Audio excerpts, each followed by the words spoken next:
İnsanların çoğu huzuru yanlış yerde arar. Daha fazla para kazanırsam huzurlu olurum der.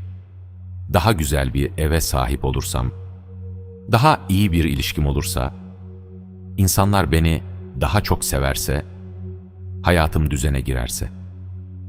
Ama gün gelir, bunların çoğuna sahip olurlar. Yine de geceleri başlarını yastığa koyduklarında, içlerindeki boşluk kaybolmaz. Çünkü huzur, dış dünyanın sana verdiği bir ödül değildir. Huzur, zihninin sana verdiği bir izindir. Bugün yaşadığımız dünyanın en büyük problemi yoksulluk değil, zaman eksikliği de değil, bilgi eksikliği hiç değil. En büyük problem, insanın kendi zihniyle savaş halinde yaşamasıdır. Geçmişi tekrar tekrar düşünmek, henüz yaşanmamış yarınlardan korkmak, başkalarının ne düşündüğünü önemsemek, kontrol edemeyeceği şeyleri değiştirmeye çalışmak ve sonunda tükenmek. Stoacı filozoflar bundan 2000 yıl önce aynı sorunu gördüler. Onlar da savaşlar yaşadı, ihanet gördüler. Sevdiklerini kaybettiler. Hastalıklarla mücadele ettiler. Ama yine de tarihin en sakin, en sağlam ve en huzurlu insanları olarak anıldılar. Peki bunu nasıl başardılar? Bu videoda huzurun aslında nerede saklandığını birlikte keşfedeceğiz. Sürekli zihnini meşgul eden düşüncelerden nasıl uzaklaşacağını, neden bazı insanların en büyük fırtınaların içinde bile sakin kalabildiğini, başkalarının sözlerinden etkilenmeden yaşamayı, kontrol edemediğin şeyleri bırakmanın neden özgürlük olduğunu ve Stoacı felsefenin bugün bile hayatını değiştirebilecek en güçlü huzur öğretilerini öğreneceksin. Video boyunca anlatacağım iki gerçekçi hikaye ise belki de bugüne kadar kendin hakkında fark etmediğin bir gerçeği görmeni sağlayacak. Çünkü bazen tek bir düşünce değişir ve ardından bütün hayat değişmeye başlar. Bu videoyu yalnızca dinleme. Her cümlenin ardından kendine şu soruyu sor. Ben gerçekten huzuru doğru yerde mi arıyorum? Eğer bu sorunun cevabını bulabilirsen, bu video senin için sadece bir içerik değil, hayatına yön verecek bir dönüm noktası olabilir. Derin bir nefes al. Zihnindeki gürültüyü birkaç dakika sessiz bırak. Ve şimdi, Stoacı bilgeliğin yüzyıllardır sakladığı huzurun kapısını birlikte aralayalım.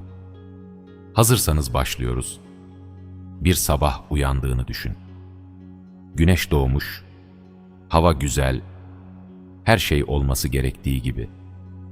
Ama sen daha yatağından kalkmadan zihnin çalışmaya başlıyor. Dün neden öyle konuştum? Ya başarısız olursam? Acaba insanlar benim hakkımda ne düşünüyor? Keşke geçmişte bunu yapmasaydım. Henüz gün başlamadan zihnin seni yoruyor. İşte Stoacılar buna görünmeyen bir zincir derdi. İnsanları yoran şey, olayların kendisi değildir. O olaylar hakkında durmadan düşündükleri hikayelerdir. Marcus Aurelius şöyle der: hayatımız, düşüncelerimizin rengini alır. Bu cümle, ilk bakışta basit görünür. Ama biraz durup düşündüğünde, hayatının büyük bölümünü açıklayabilir. Çünkü aynı yağmur altında iki insan yürüyebilir. Biri gökyüzüne bakıp huzur hisseder. Diğeri ise bütün gününün mahvolduğunu düşünür. Yağmur aynıdır. Farklı olan zihinleridir. Stoacılar tam da bunu öğretir. Dış dünya senin kontrolünde değildir. Ama dış dünyaya verdiğin anlam tamamen senin seçimindir. Ne yazık ki çoğu insan bunun tersine inanır. Mutlu olmak için insanların değişmesini bekler. Huzurlu olmak için hayatın kolaylaşmasını bekler.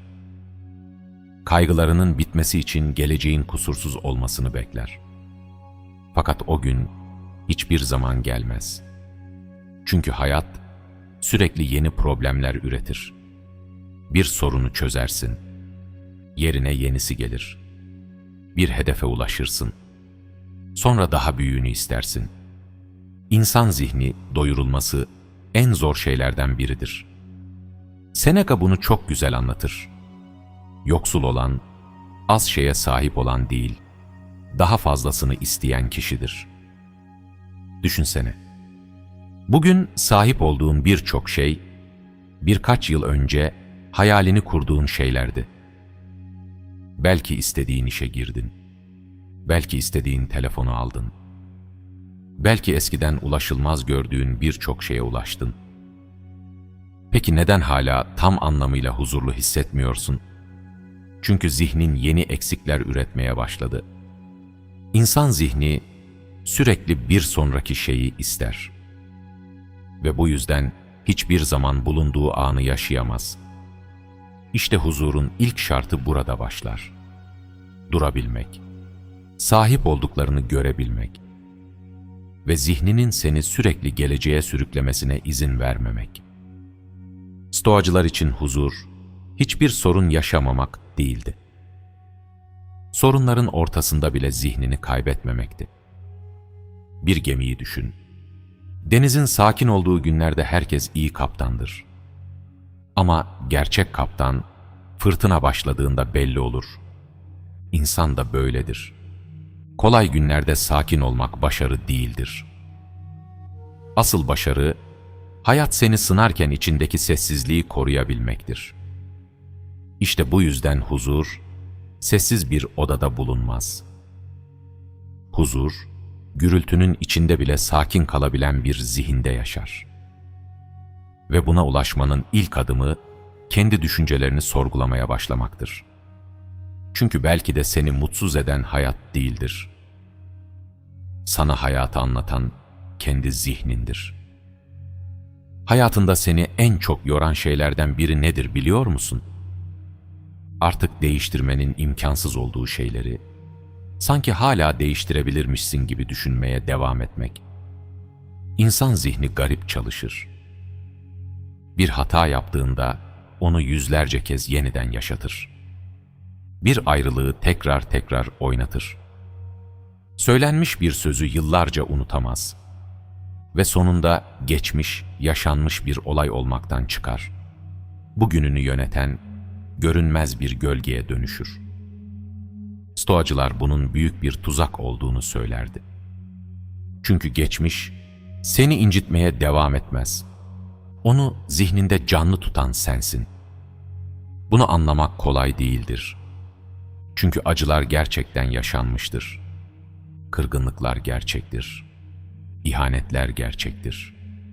Kayıplar gerçektir. Ama onların artık bugün de bir gücü yoktur.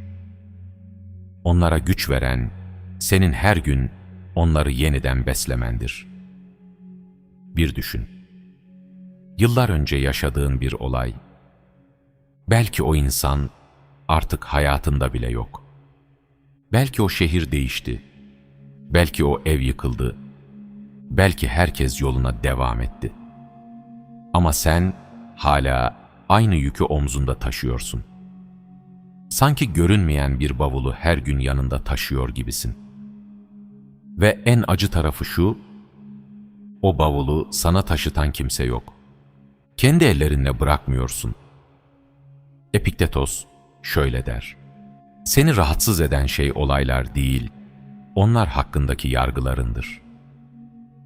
Bu cümle ilk duyulduğunda sert gelebilir. Fakat biraz düşündüğünde özgürleştirici olduğunu fark edersin. Çünkü eğer seni tamamen olaylar yönetiyor olsaydı, hiçbir zaman değişemezdin. Ama seni yöneten şey düşüncelerinse, o zaman onları değiştirme gücün de vardır. Bunu anlatan kısa bir hikaye vardır. Yaşlı bir keşiş ile genç öğrencisi uzun bir yolculuğa çıkar. Yolda nehrin kenarında bekleyen genç bir kadın görürler. Kadın karşıya geçemeyecek kadar korkmaktadır. Keşiş hiçbir şey söylemeden kadını sırtına alır, nehri geçer ve yoluna devam eder. Saatler geçer, genç öğrenci sonunda dayanamaz. "Üstad," der, Bizim kadınlara dokunmamamız gerekmiyor muydu? Siz onu neden taşıdınız? Yaşlı keşiş gülümser. Ben onu nehrin diğer tarafında bıraktım. Sen hala sırtında taşımaya devam ediyorsun. İşte çoğumuz tam olarak bunu yapıyoruz. Hayatımızdaki insanların çoğunu fiziksel olarak çoktan geride bıraktık. Ama zihnimizde onları hala taşıyoruz. Eski sevgiliyi, eski patronu, eski arkadaşını, sana haksızlık yapan insanları, çocukluğunda duyduğun kırıcı sözleri ve farkında olmadan her gün aynı yükle uyanıyoruz. Oysa huzur, yeni bir şey kazanmakla başlamaz. Bazen sadece gereksiz yükleri bırakmakla başlar. Marcus Aurelius her gece kendine şunu hatırlatıyordu. Geçmiş artık kaderindir. Gelecekse henüz senin değildir. Sana ait olan tek şey şu andır. Şimdi kendine dürüstçe sor. Bugün zihnini meşgul eden düşüncelerin kaçı gerçekten bugüne ait? Kaçı yıllar önce yaşanmış olayların yankısı? Kaçı artık geri gelmeyecek insanların gölgesi? Belki de huzura ulaşmak için ihtiyacın olan ilk şey, daha fazlasını elde etmek değildir. Artık sana hizmet etmeyen geçmişi sessizce geride bırakabilmektir. İnsan neden bu kadar yorulur biliyor musun? Çünkü bütün gücünü değiştiremeyeceği şeyleri değiştirmeye harcar.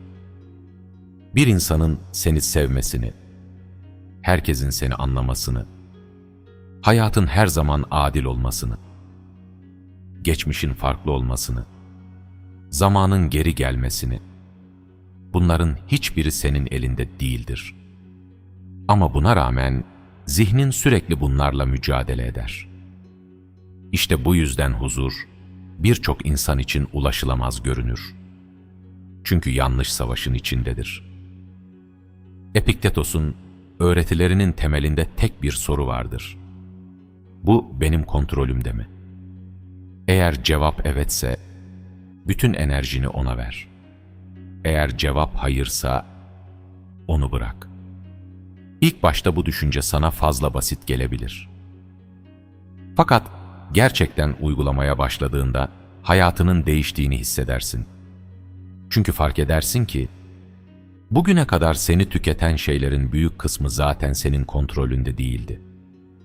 İnsanların seni sevip sevmemesi, iş yerindeki herkesin seni takdir etmesi, sosyal medyada aldığın beğeniler, hava durumu, ekonomi, başkalarının karakteri, hiçbiri senin yönetebileceğin şeyler değildir. Ama sen kendi davranışlarını yönetebilirsin. Sabah kaçta kalkacağını, bir insana nasıl cevap vereceğini, öfkelendiğinde susmayı seçip seçmeyeceğini, verdiğin sözü tutup tutmayacağını, işte gerçek özgürlük burada başlar.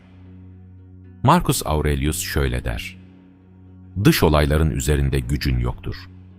Gücün yalnızca kendi zihnin üzerindedir. Bunu anladığında gerçek kuvveti bulursun. Ne kadar derin bir cümle. Çünkü çoğu insan güçlü olmayı başkalarını değiştirebilmek zanneder. Oysa Stoacılar için güçlü insan, kendini değiştirebilen insandı. Bir bahçıvanı düşün. Yağmurun ne zaman yağacağını kontrol edemez. Rüzgarı durduramaz. Mevsimleri değiştiremez. Ama toprağı işleyebilir. Tohum ekebilir. Sabır gösterebilir. Ve zamanı geldiğinde meyvesini alır. Hayat da böyledir. Sen bütün gökyüzünü kontrol edemezsin. Ama kendi bahçeni güzelleştirebilirsin. İnsanların sana nasıl davranacağını seçemezsin. Ama onların davranışlarına nasıl karşılık vereceğini seçebilirsin. İşte huzur tam burada doğar. Hayatı kontrol etmeye çalışmayı bıraktığında, kendini yönetmeye başladığında, bir sabah uyanırsın ve fark edersin ki, eskisi kadar öfkelenmiyorsun, eskisi kadar kaygılanmıyorsun, eskisi kadar kırılmıyorsun. Çünkü artık enerjini boşa harcamıyorsun. Artık her fırtınayı durdurmaya çalışmıyorsun. Sadece gemini daha iyi yönetiyorsun. Ve belki de gerçek huzur, denizin tamamen sakin olması değil, fırtına çıktığında bile dümeni bırakmamaktır. Modern dünya sana sürekli aynı şeyi söylüyor. Daha hızlı ol. Daha çok çalış. Daha fazla konuş. Daha fazla paylaş. Daha fazla tüket. Ve farkında olmadan hayatın hiç bitmeyen bir gürültünün içine dönüşüyor. Telefon bildirimleri, sürekli akan haberler, bitmeyen videolar, insanların fikirleri, beklentiler, eleştiriler, bir süre sonra zihnin kendi sesini bile duyamaz hale geliyor. Oysa Stoacılar, bilgeliğin sessizlikte büyüdüğünü biliyordu. Marcus Aurelius, günün belirli zamanlarını yalnız kalmaya ayırırdı. İmparator olmasına rağmen, binlerce insanın arasında yaşamasına rağmen, en önemli konuşmalarını kendi zihniyle yapardı. Çünkü insan, yalnız kalamadığında kendini tanıyamaz. Ve kendini tanımayan biri, huzuru da bulamaz. Bir ormanı düşün. Şiddetli rüzgar estiğinde, yaprakların sesi her şeyi bastırır. Ama rüzgar dindiğinde, kuşların sesini duyarsın. Ağaçların arasındaki sessizliği hissedersin. Kendi nefesini bile fark edersin. Zihin de böyledir. Sürekli düşüncelerle doluyken, gerçekten ne hissettiğini anlayamazsın. Bu yüzden Stoacılar, sessizliği bir kaçış olarak değil, bir dönüş olarak görürdü. Çünkü sessizlikte insan maskelerini çıkarır. Başkaları için oynadığı rolleri bırakır. Ve sonunda yalnızca kendisiyle kalır. İşte birçok insanın korktuğu yer tam da burasıdır. Çünkü yalnız kaldığında telefonuna uzanırsın, bir video açarsın, müzik açarsın, birileriyle konuşmak istersin. Neden? Çünkü zihninle baş başa kalmak sana zor gelir. Fakat gerçek huzur, tam da o sessizliğin içinde saklıdır. Yaşlı bir stoacı bilgeye bir gün genç bir adam gelir. "Üstad," der, "ne yaparsam yapayım içimdeki huzursuzluk geçmiyor." Bilge hiçbir cevap vermez. Onu dağın eteğindeki küçük bir gölün yanına götürür. İkisi de oturur. Dakikalar geçer. Hiç kimse konuşmaz. Genç adam sonunda dayanamaz. "Bir şey söylemeyecek misiniz?" Bilge gülümser. "Biraz daha bekle." Rüzgar yavaşça diner. Suyun üzerindeki dalgalar kaybolur. Gökyüzü gölün yüzeyine kusursuzca yansımaya başlar. Bilge suyu işaret eder. "Az önce neden gökyüzünü göremiyordun?" Genç adam cevap verir. "Çünkü su çok hareketliydi." Bilge başını salladı. İnsan zihni de böyledir. Düşünceler sürekli dalgalanırken gerçeği göremez. Önce sakinleş, sonra bak. Genç adam o gün tek bir cümleyle yıllardır aradığı cevabı buldu. Çünkü huzur, yeni düşünceler eklemekle değil, gereksiz olanların durulmasıyla ortaya çıkar. Belki de senin ihtiyacın olan şey, hayatına daha fazlasını eklemek değildir.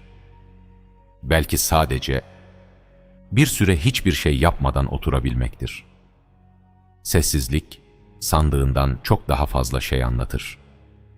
Ve onu dinlemeyi öğrendiğinde, kendi ruhunun sesini ilk kez gerçekten duymaya başlarsın. İnsanların çoğu farkında bile olmadan, bütün hayatını görünmeyen bir mahkemede geçirir. Her gün kendini savunur. Her gün başkalarının ne düşündüğünü tahmin etmeye çalışır. Acaba beni yanlış anladı mı? Benim hakkımda ne konuşuyorlar? Yeterince başarılı görünüyor muyum? Ya beni beğenmezlerse? İşte huzurun sessizce yok olduğu yer tam da burasıdır. Çünkü insan, başkalarının zihnini kontrol etmeye çalıştığında, kendi zihnini kaybetmeye başlar. Stoacılar bunun ne kadar anlamsız olduğunu çok iyi biliyordu. Marcus Aurelius şöyle der: "Başkalarının senin hakkında ne düşündüğü değil, senin kendin hakkında ne düşündüğün önemlidir." Düşünsene, bugüne kadar seni üzen insanların çoğu, belki şu an seni hiç düşünmüyor bile. Ama sen, onların yıllar önce söylediği birkaç cümleyi hala zihninde tekrar ediyorsun. Bir insanın sana attığı taş, canını yalnızca bir kez acıtabilir. Ama sen o taşı eline alıp her gün kendine vurursan, acı hiç bitmez. İnsanların fikirleri de böyledir. Eleştiriler gelir, hakaretler gelir, yanlış anlaşılmalar olur. Fakat bunların ne kadar süre yaşayacağına sen karar verirsin. Epiktetos'un çok güçlü bir sözü vardır: "Sana hakaret eden kişi seni incitmez. Seni inciten, o hakarete yüklediğin anlamdır." İşte stoacı huzur tam burada başlar. Başkalarının sözlerini hayatının merkezi olmaktan çıkardığında, ilk kez gerçekten özgürleşmeye başlarsın. Bir gün genç bir adam, yaşlı bir filozofun yanına gelir.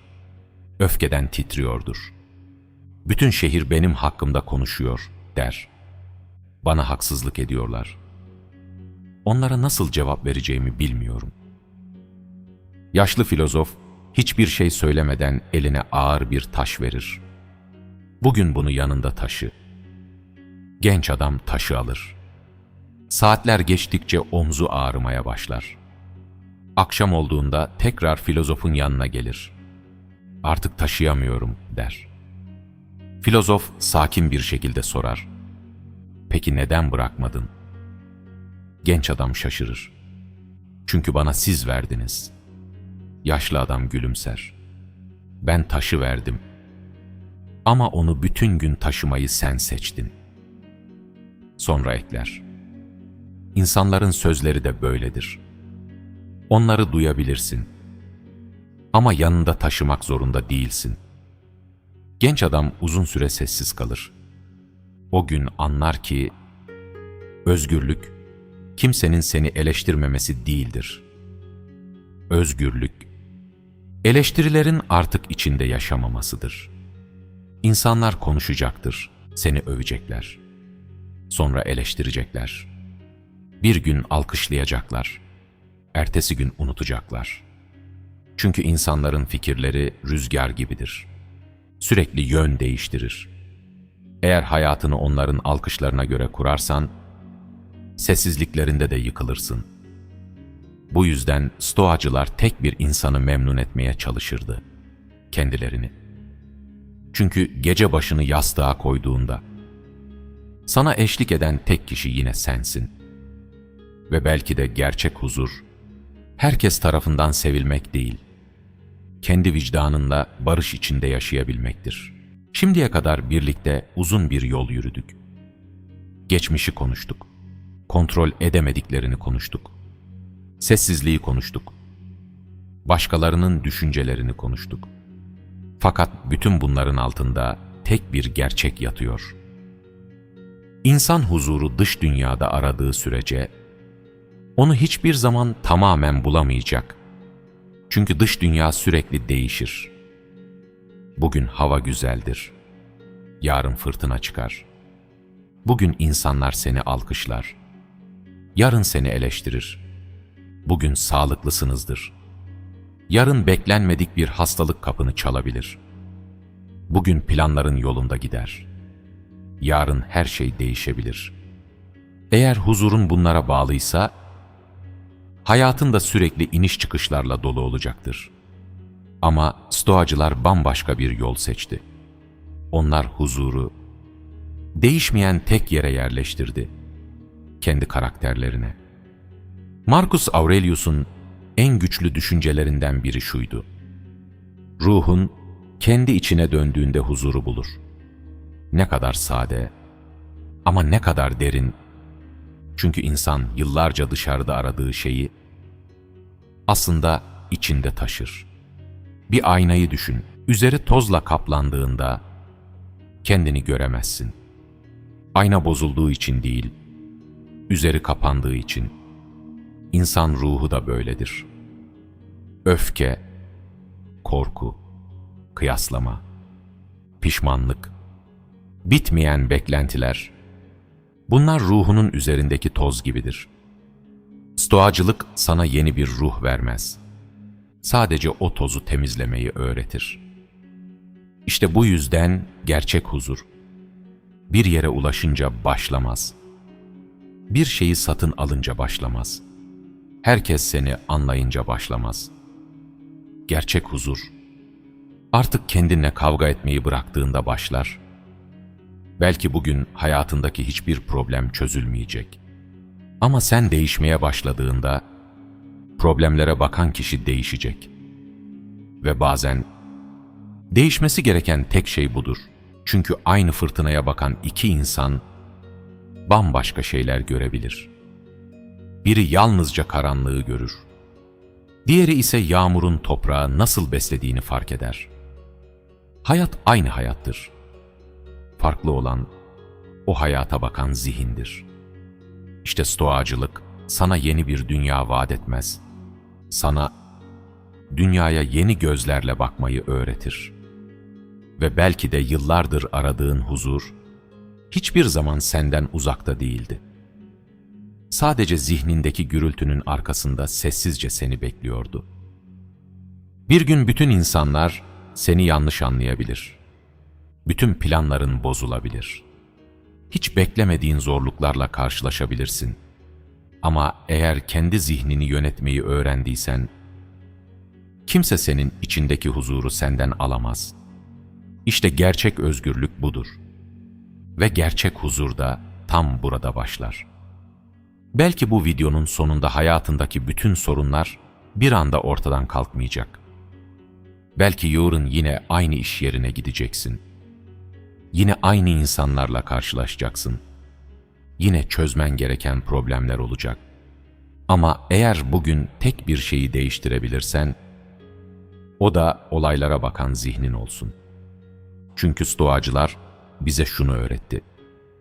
Hayatın kalitesi, başına gelenlerle değil, onlara nasıl karşılık verdiğinle belirlenir.